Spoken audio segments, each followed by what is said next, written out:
Dr. Gina Park sat in the large conference room and tried not to look too small. The chair was built for someone much bigger than her, and her feet barely touched the floor. Around her, aliens of every shape and size filled the room. Some had 6 legs, some had wings, some glowed with strange colors she had never seen before. This was her first time at the Interspecies Science Summit. Earth was new to the Galactic Council, only joining 3 years ago. Most of the older species still treated humans like children who had just learned to walk. The room smelled weird. Not bad exactly, but strange, like metal and flowers and something else she could not name. Gina had been on the space station called Harmony's Gate for 2 days now, and she still was not used to it. At the front of the room, Ambassador Varric stood at the podium. He looked like a giant praying mantis, green and tall with huge eyes that never seemed to blink. His voice came through the translator device in Gina's ear. "We gathered today to solve an important problem," Varric said. "Every species brings different creatures to space. Some are dangerous, some are not. We need a system to rank these creatures. This will help us make rules to keep everyone safe." Gina understood the idea. The galaxy had thousands of member species, and each one came from a different world. Each world had its own animals, its own predators, its own dangers. Without a clear system, how could anyone know what was safe and what was deadly? Scholar Thenix stood up next. He was an insectoid creature covered in shiny black armor with too many eyes. He had written dozens of papers about predatory behavior. Everyone knew his work. Everyone respected him. Gina had read his papers to prepare for this meeting. "I have created the Predatory Hierarchy Index," Thenix announced proudly. His voice was high and clicking, even through the translator. "This system ranks every known predator species by their danger level. We measure venom strength, natural weapons, hunting success, and killing speed." The screen behind him lit up with charts and numbers and images of terrifying creatures from across the galaxy. Gina watched as alien after alien stood up to present their world's apex predators. The Quilloran delegation showed videos of something they called a colony hunter. It was the size of a small moon and ate entire herds of creatures in one bite. The footage made Gina's stomach turn. The Thros representative displayed their acid spitters. These creatures could dissolve metal with their spit and hunted in packs of 50 or more. A species called the Ventari talked about their sky piercers, flying predators with beaks that could punch through starship hulls. Each presentation was more impressive and more terrifying than the last. Gina took notes, but she also noticed something. These aliens were proud of their predators. They spoke about them with respect and fear, yes, but also with a strange kind of joy. "Look how dangerous our world is," they seemed to say. "Look how strong we are to survive it." Then Thenix brought up Earth's ranking. "Humans," he said, and Gina heard something in his voice. Was it pity? Earth has predators, of course, but they are not very impressive by galactic standards. The screen showed images of lions, bears, and sharks. These were Earth's apex predators, and Gina had to admit they looked small compared to what she had just seen. A lion was maybe 400 pounds. The colony hunter was the size of a city. Earth's predators have no venom, Thenix continued. Limited natural weapons. Relatively weak bite force. Standard hunting patterns. Nothing unusual. He pulled up his final chart. According to the Predatory Hierarchy Index, Earth ranks in the lower third of all known worlds. Just above herbivorous herd species. Several aliens made sounds that the translator turned into laughter. One of them, a floating jellyfish-like creature, spoke up. "Perhaps humans need special protection. If their world is so safe, they may not understand real danger." Another alien nodded. "We should assign them handlers. For their own safety." Gina felt her face get hot. She looked around the room. Most of the aliens were not being mean, she realized. They honestly thought they were helping. They saw humans as a weak species from a weak world, and they wanted to protect them. At the back of the room, Captain Hyun Kim stood against the wall. He was part of the security team for the human delegation. Gina caught his eye and she saw the smallest smile on his face. He was thinking the same thing she was. These aliens had no idea. Thenix was still talking. "So in conclusion, we place Earth in Category 7 of the Predatory Hierarchy. Low danger, minimal threat. Recommended for novice explorers and youth expeditions." The room murmured in agreement. Several aliens were already moving on, talking amongst themselves, ready to finalize the rankings and go to lunch. Gina raised her hand. The room did not notice at first. She raised it higher. Finally, Varric saw her. Yes, Dr. Park? Do you have a question? All the aliens turned to look at her. Gina stood up even though the oversized chair made it awkward. She walked to the front of the room, her footsteps loud in the sudden quiet. Thank you, Ambassador Varix, she said politely. Scholar Thenix, your system is very detailed. Very impressive. I can see you put a lot of work into it. Thenix's many eyes focused on her. Thank you, Dr. Park. I am glad Earth approves of the rankings. Oh, I did not say that, Gina replied. She smiled, but it was not a warm smile. I just have one question before we finalize everything. She looked around the room at all the alien faces. Some were confused. Some were curious. Some were already dismissive, ready to hear whatever small complaint this human might have. Gina let the moment stretch out. She had practiced this. She knew exactly what she was going to say, and she knew exactly what would happen when she said it. Your system is very good, Scholar Thenix, she said slowly. But I need to know something important before I can accept Earth's ranking. What is your question? Thenix asked. He sounded patient, like a teacher talking to a slow student. Gina looked at him, then at Varix, then at every alien in that room. Are we counting trained or wild ones? The room went completely silent. Gina watched as the aliens looked at each other. Several of them tilted their heads in that universal gesture of confusion. Varix's huge eyes somehow looked even bigger. What do you mean, trained? Thenix asked. His voice was not patient anymore. It was confused, maybe a little worried. At the back of the room, Captain Hyun Kim was definitely smiling now. Gina pulled out her datapad and connected it to the main screen. Well, she said, that is a very good question. I think I should explain. The lights in the conference room dimmed slightly as Gina's presentation loaded. She looked at the aliens staring at her and felt a small thrill of excitement. They thought they knew everything about predators. They thought Earth was weak and safe and boring. They were about to learn something new. The first image appeared on the screen. It showed a wolf, gray and powerful, standing in snow. Its yellow eyes stared out at the conference room. Several aliens shifted in their seats. This is a wolf, Gina said. 30,000 years ago, this was one of Earth's top predators. They hunted in packs. They could take down prey much larger than themselves. They had excellent senses, strong jaws, and they were very smart. She clicked to the next image. This one showed a small, fluffy dog with a flat face and big eyes.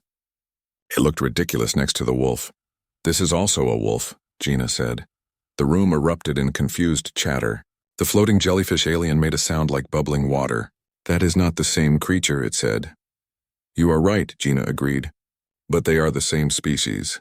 Or close enough. Because humans took wolves and we changed them. We bred them generation after generation for thousands of years. We made them smaller. We made them friendlier. We made them dependent on us. She clicked through more images. Big dogs, small dogs, long dogs, short dogs. Dogs with curly fur and dogs with no fur at all. Dogs bred to herd sheep. Dogs bred to pull sleds. Dogs bred to sit in laps and look cute. We have over 300 different varieties, Gina continued. We call them dogs now, not wolves. And we keep them in our homes. We feed them. We play with them. We love them. Scholar Thenix stood up. You domesticated a predator species? Yes, Gina said simply. Why? Asked a Ventari delegate. It sounded genuinely confused. Because they are useful, Gina explained. They guard our homes. They help us hunt. They herd our food animals.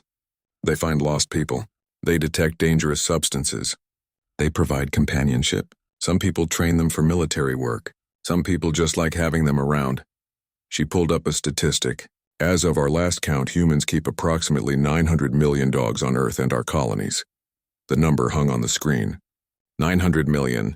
The alien stared at it. Ambassador Varix spoke carefully. You are saying that humans voluntarily live with 900 million predators? Predators we created, yes, Gina said. We took the wild ones and made them into something new. Something that works with us instead of against us. Captain Hyun Kim spoke up from the back of the room. His voice was calm and casual. My family has 3 dogs. 2 of them are trained for search and rescue operations. The other one mostly sleeps on the couch and barks at delivery drones. Some of the aliens looked at him like he was crazy. Gina moved to her next slide. Dogs are not the only ones, she said. Let me tell you about cats. The new image showed a small tabby cat sitting in a window. It looked harmless and lazy. Cats are obligate carnivores, Gina explained. That means they can only eat meat. They cannot survive on plants like some predators can. They are pure hunters. She showed footage of a house cat hunting a mouse. The cat moved with incredible speed and precision. The mouse never had a chance. Cats have retractable claws, excellent night vision, and reflexes faster than almost any other mammal on Earth, Gina said. They hunt for fun even when they are not hungry. We domesticated them about 10,000 years ago, and we keep approximately 600 million of them as pets. A Thros delegate made a hissing sound. You fill your homes with these killers? They mostly kill insects and small rodents, Gina said. Sometimes they bring us the dead animals as gifts. It is considered normal. The conference room had gone very quiet. The aliens were starting to understand that something was different about humans, but they did not quite know what yet. Scholar Thenix tried to regain control. These are clearly small predators. Diminutive species, not true apex predators. This does not change Earth's ranking. Gina had been waiting for this. You are absolutely right, Scholar Thenix. Dogs and cats are not apex predators. Not anymore. We made them too small and too friendly for that, she paused. But we did not stop with small predators. The next series of images made the aliens lean forward. Gina showed humans working with birds of prey. Falcons perched on gloved hands, eagles diving from the sky to catch game, hawks being trained to hunt specific targets.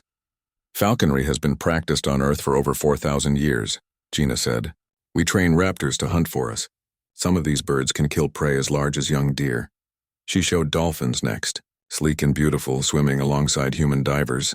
Dolphins are apex marine predators, Gina explained. Very intelligent. Very dangerous when they want to be. We have trained them for military operations, rescue missions, and scientific research. They work with us voluntarily as partners. The images kept coming. Humans riding horses into battle. The horses trained to kick and bite enemies. Humans working alongside ferrets to hunt rabbits. Humans training corvids, the smartest birds on Earth, to solve puzzles and fetch objects. We have trained members of every major predator family on our planet, Gina said. Sometimes for work. Sometimes for sport. Sometimes just to prove we can. A Quillaran delegate spoke up, its voice shaking slightly. What is the largest predator you have trained? Gina smiled. She had saved this for last. The screen changed. It showed a woman standing next to a fully grown tiger. The tiger was massive, striped orange and black with paws the size of dinner plates. The woman had her hand on its head. The tiger looked calm. The conference room exploded with noise. Aliens were standing, pointing, making sounds of alarm and disbelief. That is a tiger, Gina said, speaking loudly over the commotion. They can weigh up to 700 pounds. They are the largest cat species on Earth. They are solitary ambush predators with enough power to drag prey twice their size up into trees. She clicked to another image. This one showed a man swimming with a great white shark, one of the ocean's most efficient killers. We study them. We track them. We tag them. We work around them, Gina continued. Some humans make it their life's work to understand and train predators. Scholar Thenix was making a sound like static. This is impossible. Predators cannot be trained. Not real ones. Not apex species. And yet we do it, Gina said quietly. Every day. All over Earth. Captain Hyun Kim walked forward. May I say something, Dr. Park? Gina nodded. Hyun looked at the assembled aliens. I served in wilderness areas before I joined the space program. I have personally relocated problem bears. I have tracked mountain lions. I have worked with wildlife experts who handle venomous snakes like it is nothing special. This is normal for us, he gestured at the screen. Every human child learns about predators in school. We teach them which ones are dangerous and how to behave around them. We teach them that predators are not evil, just hungry. We teach them to respect these creatures, not fear them. Ambassador Varix was very still.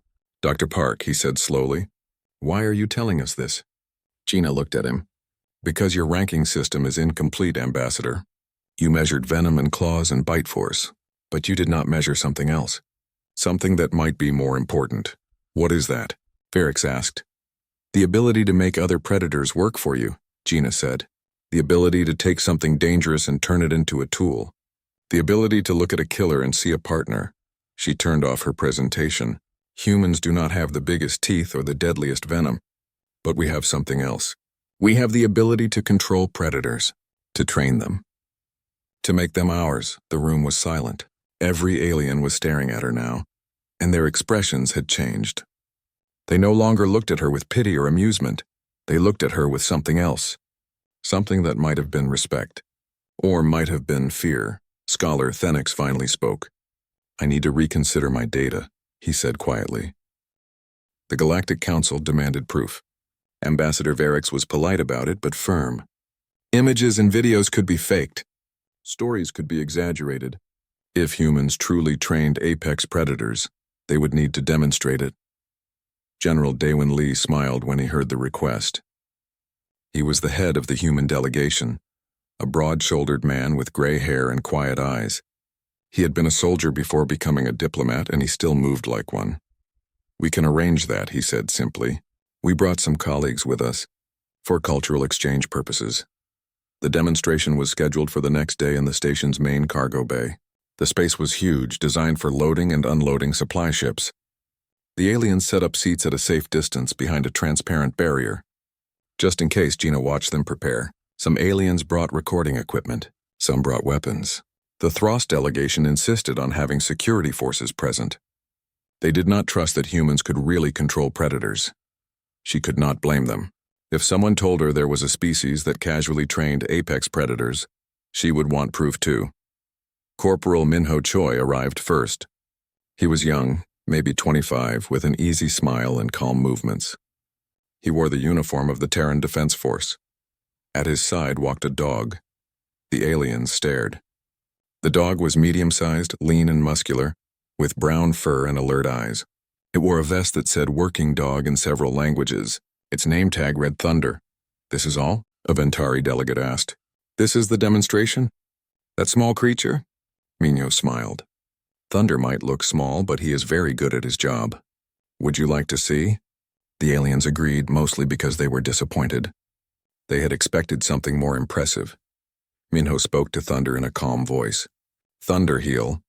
The dog immediately moved to Minho's left side and sat perfectly aligned with his leg. Its eyes stayed fixed on Minho's face, waiting for the next command. "Watch the focus," Minho said to the audience. "Thunder is not distracted by any of you.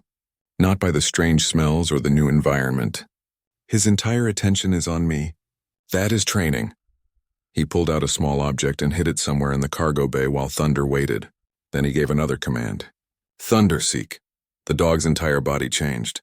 Its nose went to the ground and it began to move in a pattern, back and forth, sweeping the area. It found the hidden object in less than 20 seconds. "Thunder is trained to detect explosives," Minho explained. "He can find substances that electronic sensors miss. He has saved lives." A Quilaran delegate spoke up. "But can he fight? You said these were predators." Minho's expression became serious. "Thunder is trained to fight, yes. But I need everyone to understand something first. When I give Thunder an attack command, he will change completely. It is like flipping a switch. He is friendly now, but he can become dangerous very quickly." He looked at the aliens. "I will demonstrate on a target dummy. Please do not be alarmed." A practice dummy was brought out, shaped roughly like a humanoid figure. Minho positioned it at the far end of the bay. He gave Thunder a signal and pointed at the dummy. "Thunder, attack!" The transformation was instant. The friendly dog became something else. Thunder crossed the distance in seconds, moving low and fast. He hit the dummy with enough force to knock it over. His jaws locked onto the dummy's arm, and the pressure sensors built into it began to flash red. "Bite force of approximately 300 pounds per square inch," Minho called out. "Enough to break bones. Enough to crush through most body armor." The aliens were very quiet now. They watched Thunder shake the dummy like it weighed nothing. "Thunder, release." Instantly the dog let go. He backed away from the dummy and returned to Minho's side, sitting calmly as if nothing had happened. His tail even wagged. "From attack mode to calm in 1 second, Minho said. "That is what training does. Thunder knows when to fight and when to stop.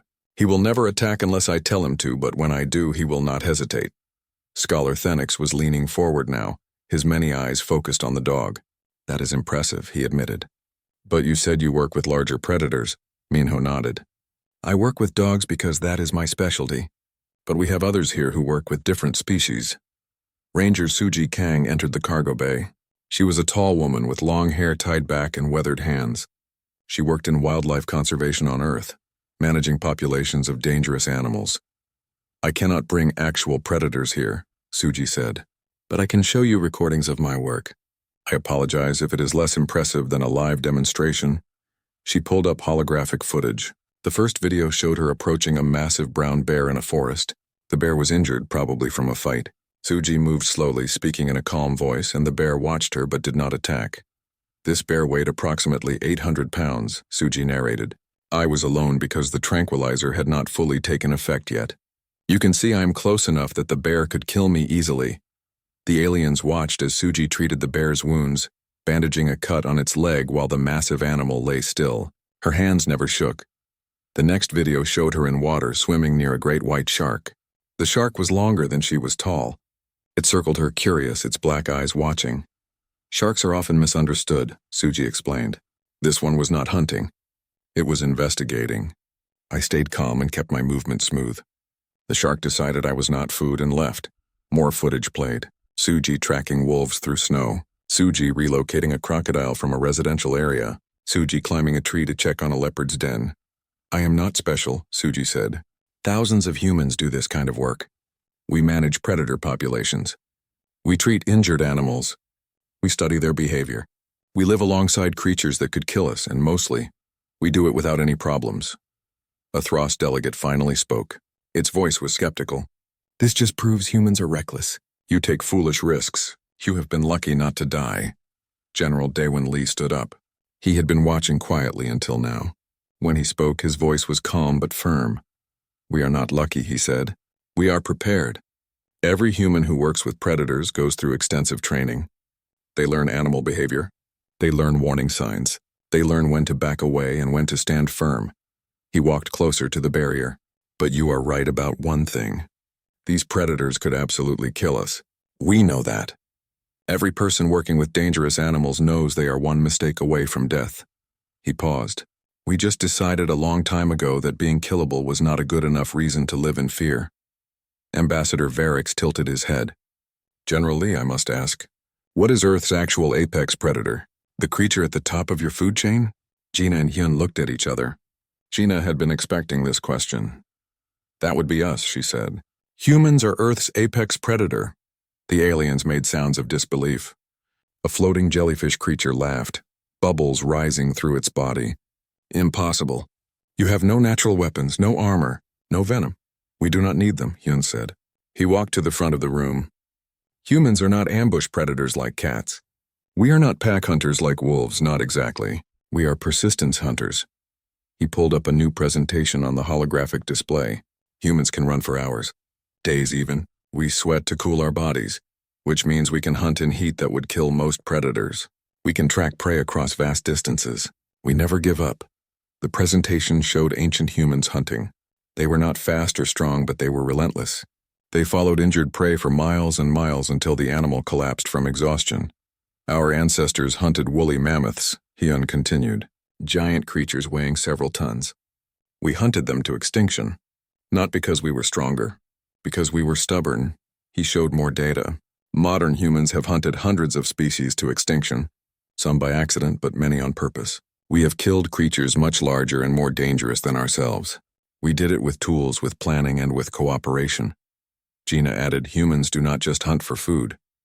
We hunt for sport, for population control, for resources, for trophies. Sometimes just to prove we can. We are the only species on Earth with no natural predators after childhood. The cargo bay was silent. The aliens were beginning to understand something they had missed. Scholar Thenix spoke quietly. You are saying humans are apex predators who also train other apex predators? Yes, Gina said. That is... Thenix paused. That is terrifying. General Daewon Lee nodded. It can be. But here is what you need to understand. We learned something important from all those years of training predators. Do you know what it is? The aliens waited. We learned that the most dangerous predator is not the one who attacks everything, Daewon said. It is the one who chooses when to attack. The one with patience. The one with control. He looked around at all of them. Humans chose diplomacy. We chose to join your council peacefully. We chose to follow your rules and respect your laws. But never ever mistake that choice for inability. The demonstration ended. The aliens filed out slowly, speaking in hushed voices. Everything they thought they knew about humans had changed. Thunder sat calmly at Minho's feet. his tail wagging, looking like the friendliest creature in the galaxy. The conference reconvened the next morning, but the atmosphere had completely changed. The aliens no longer looked at the human delegation with amusement or pity. They looked at them with careful attention, the way one might watch a sleeping predator. Scholar Thenix had not slept. His many eyes were dim with exhaustion as he stood at the podium. "I have spent the entire night reviewing my data," he said. "My predatory hierarchy index is fundamentally flawed. I measured the wrong things." Gina listened from her seat. She felt a little sorry for Thenix. He had spent 40 years building his system, and she had dismantled it in one day. "I focused on biological weapons," Thenix continued. "Claws, teeth, venom, natural armor. But I did not account for tool use. I did not account for cultural evolution. I did not account for species that make their weapons instead of growing them." He looked directly at Gina. "Dr. Park, I need to understand human predatory behavior. For my research and for the Council's safety. Will you explain?" Gina stood and walked to the front. She had prepared for this. She pulled up a new presentation, one that laid out human evolution and hunting strategies. "Humans evolved as persistence hunters," she began. "Our bodies are built for endurance, not strength. We are not the fastest animals on Earth. We are not the strongest, but we can outlast almost anything." She showed images of human anatomy: long legs, efficient lungs, the ability to sweat. Humans can run for 20 or 30 miles in a single day. We can do this day after day while carrying supplies. Most predators on Earth can only sprint for short distances before overheating. A Quilloran delegate raised a claw. "But how do you catch prey if you are slower?" "We do not catch them," Gina explained. "We follow them. For hours, for days. We track their footprints and their scent. We watch where they go to drink water. We learn their patterns." She pulled up footage of ancient persistence hunting, human hunters jogging after a deer under the hot sun. The deer would sprint away, then stop to rest. The humans would catch up and the deer would run again. This went on for hours. Eventually, the deer collapsed from exhaustion and heat stroke. The humans walked up to it calmly and killed it with spears. "The prey runs until it cannot run anymore," Gina said. "Then we kill it. It is not fast or dramatic, but it is very effective." The aliens watched the footage in silence. There was something deeply unsettling about it. The humans never rushed. They never got tired. They just kept coming. "But that is ancient history," a Ventari delegate protested. "Modern humans do not hunt this way." "You are right," Captain Hyun Kim said, standing up. "Modern humans have much better methods." He pulled up images of human weapons: spears, bows, rifles, missiles. "Our weapons have a range of several kilometers now. We can kill from distances where the prey never even sees us. We use satellite tracking. We use thermal imaging. We use drones." He showed a video of a human hunting with a rifle. The target was a large animal grazing peacefully. The human was so far away that the animal had no idea anyone was there. One shot. The animal fell. "A modern human with the right tools is the most dangerous predator that has ever existed," Hyun said. "We have no natural predators after childhood. Nothing hunts us. We are at the absolute top of our food chain." Scholar Thenix was taking furious notes. "But you said humans are not naturally armed." "You have no venom, no claws." "That is true," Gina agreed. "But think about what that means. A tiger is only as dangerous as its teeth and claws. Those never improve. A tiger born today is no more dangerous than a tiger born 1,000 years ago." She paused. "But human weapons improve with every generation. A human with a stone spear is dangerous. A human with a rifle is much more dangerous. A human with modern military equipment can destroy targets from miles away. We are not limited by our biology." She pulled up historical data. Humans have hunted over 500 species to extinction. We killed all the mammoths. We killed the giant ground sloths. We killed the moas, huge flightless birds. We killed the Tasmanian tigers. We killed the passenger pigeons, even though there were billions of them. The numbers appeared on the screen. Species after species, all gone, all hunted by humans. "Some of these were accidents," Gina admitted. "We destroyed their habitats without meaning to. But many were deliberate. We hunted them for food, for fur, for sport, or simply because they were in our way." A heavy silence filled the room. Ambassador Varick spoke carefully. "Dr. Park, are you saying humans are an apex predator species?" "I am not suggesting it," Gina said. "I am stating it as biological fact. Humans are pursuit predators with tool use and complex social hunting strategies. We have no natural predators after childhood. That is the definition of apex. She looked around the room. But we are also more than that. We are not just predators. We are super predators. We hunt other apex predators. On Earth, humans hunt sharks, bears, lions, crocodiles, wolves. We hunt the hunters, Captain Hyun added. And we do not just hunt for food. We hunt for population control. We hunt for sport. Some humans pay money for the privilege of hunting dangerous animals. They call it trophy hunting. The aliens looked disturbed. A Thros delegate hissed. Why would you hunt for sport? That is wasteful. That is cruel. Many humans agree with you, Gina said. Trophy hunting is controversial on Earth, but it exists because some humans enjoy the challenge. They want to test themselves against dangerous prey. It is a very old instinct. She pulled up more data. But here is something interesting.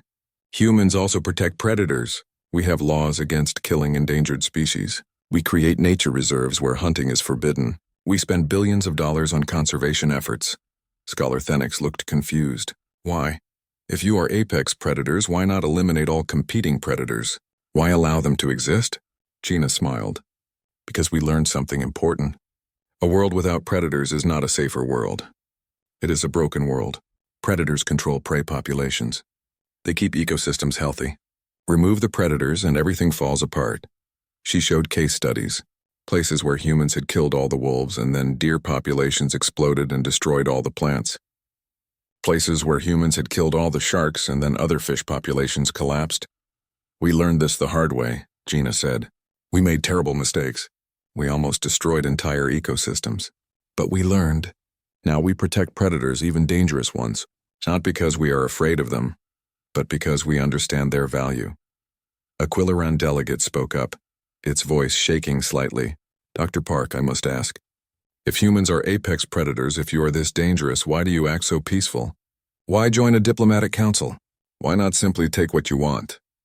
The room went silent. Everyone wanted to know the answer to this question. General Daewon Lee stood. He walked to the front of the room slowly. When he spoke, his voice was quiet but firm. Because we learned something else over thousands of years, he said.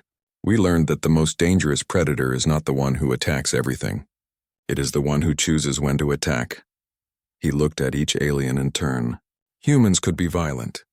We have the tools and the ability, but we choose not to be. We choose diplomacy. We choose cooperation.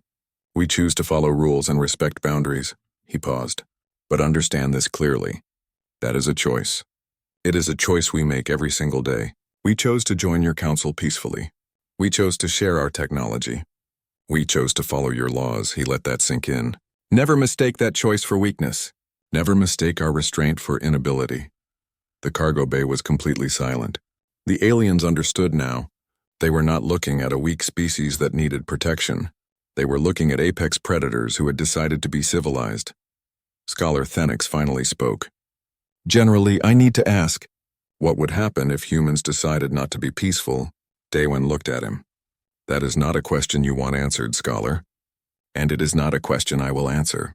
Because humans have chosen peace and we intend to keep that choice. He walked back to his seat. But I will say this. Every human who serves in the diplomatic corps, every human who works in space, every human who represents Earth to the galaxy, they all understand something. We are guests here. We are new to the galactic community. We have much to learn. He sat down.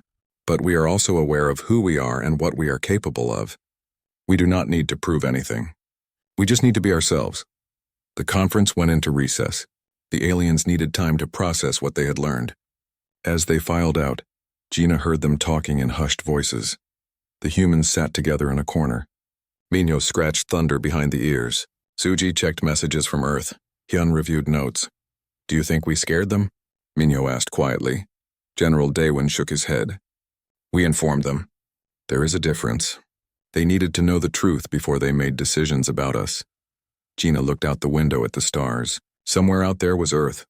Their blue homeworld where predators and prey had learned to share space, where apex hunters had chosen to become shepherds. They will adjust, she said. Everyone does eventually. When the conference reconvened 3 hours later, the entire atmosphere had changed. The aliens no longer whispered and joked. They sat straight in their chairs and paid careful attention. Some had brought additional security. Some had requested that the human delegation sit farther away from everyone else. Ambassador Varix called the session to order. His large eyes swept the room. We have heard from Dr. Park and the human delegation about predatory behavior. We have learned things that challenge our previous understanding. Before we continue, the Council has agreed to hear from one more human speaker. A new human entered the room. Dr. Borahan was a cultural anthropologist who had been working with alien species for 2 years. She was small and wore simple clothes, and she smiled warmly at the assembled aliens. "Thank you, Ambassador," Bora said. "I understand that yesterday's presentations may have been alarming. Today I want to provide context, because humans are not just predators. We are much more complicated than that." She pulled up images of Earth, cities, farms, nature reserves. Humans have a unique relationship with other species. We do not simply dominate or destroy. We coexist. We cooperate. We create partnerships. The first image showed a human farmer with a dog watching over sheep. This is a scene from 10,000 years ago, and it still exists today. The dog protects the sheep. The sheep provide wool and milk. The human cares for both. Everyone benefits. Bora clicked through more images. Cats living in human homes hunting the mice that would otherwise eat human food. Horses carrying humans across long distances. Bees pollinating human crops while humans protect the hive. We call this mutualism, Bora explained. Both species benefit from the relationship. But humans take it further than any other species on Earth. We actively engineer these relationships. We breed animals for specific purposes. We train them. We protect them. A Quillaran delegate spoke up. But you also kill them. You showed us the extinction data. Yes, Bora agreed. Humans have caused terrible damage. We have driven hundreds of species to extinction. We have destroyed habitats. We have polluted ecosystems. This is our shame and we cannot undo it. She paused. But we also learned from it. In the last 100 years, human attitudes toward other species have changed dramatically.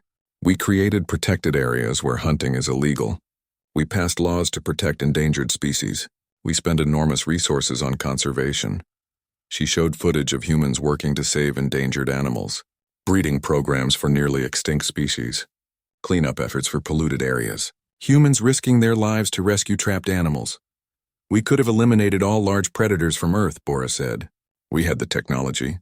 We had the motivation, since predators sometimes kill humans or livestock. But we chose not to. We chose to share the planet with them. Scholar Thenix was listening carefully. Why? If you are apex predators, why tolerate competition? Because we learned that competition is not the same as enemy, Bora said. Wolves are not our enemies. They are part of the ecosystem. Remove the wolves and the deer become too numerous. Too many deer destroy the forests. Destroyed forests lead to erosion and flooding. Everything is connected. She showed the data to prove it. Case after case where removing predators had caused cascade failures in ecosystems. Humans learned to think long-term, Bora continued. We learned that a healthy planet needs predators, so we protect them, even when it is inconvenient, even when it costs money, even when it means restricting human activity. A young human walked to the front of the room. Ambassador Taiyang Xin was one of Earth's newest diplomats, only 28 years old. He had volunteered to speak to the Council.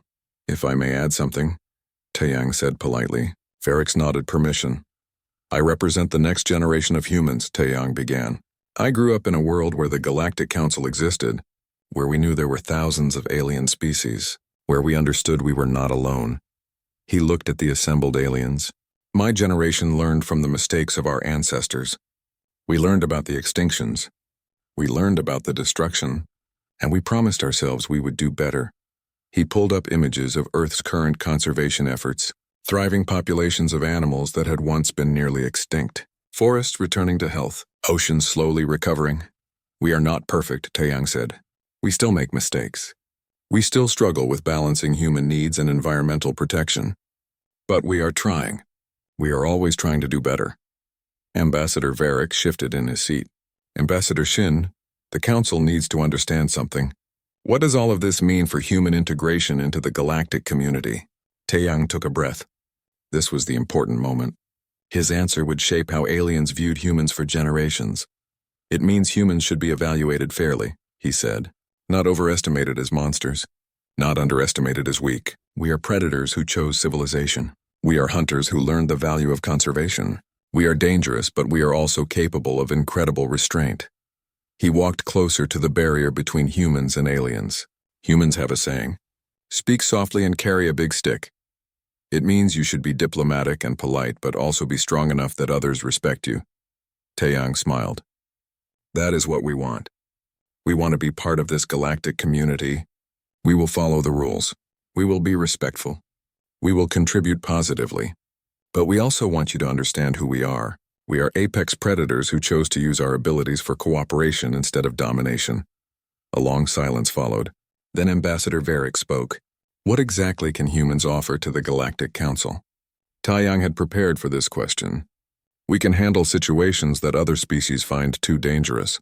You need someone to study a newly discovered predator species? Send humans. You need someone to relocate a dangerous animal from a colony world? Send humans. You need security forces that can work in hostile environments? Send humans. He continued. We also understand conflict and violence in ways that many peaceful species do not. We can advise on security. We can train military forces. We can help design defenses against aggressive species. Captain Hyun Kim stood up. Humans have been managing dangerous situations for thousands of years. War, crime, disasters. We are very good at it because we have had a lot of practice. A Thros delegate hissed nervously. Are you threatening us? No, Hyun said firmly. I am offering our services. The galaxy has dangers. You all know this. Pirates, hostile species, natural disasters, dangerous wildlife. Humans can help with all of these things. General Daewon Lee added, think of us as specialists. When you have a problem that requires someone who understands predators, who understands violence, who can remain calm in dangerous situations, you call humans. That is our role. Scholar Thenix had been quiet for a long time. Now he stood, his many eyes focused on the human delegation. Dr. Park, I must confess something. I spent 40 years studying predators and I thought I understood them. But I never met a predator who could choose not to be one. Humans are fascinating, he paused. Also terrifying. But fascinating, Gina smiled. Thank you, Scholar Thenix. If it helps humans find your species fascinating too. The galaxy is full of beings we want to learn from. The conference continued for several more hours. The council discussed new classification systems. They debated safety protocols. They argued about integration procedures. In the end, they made several decisions. Scholar Thenix's predatory hierarchy index was officially retired.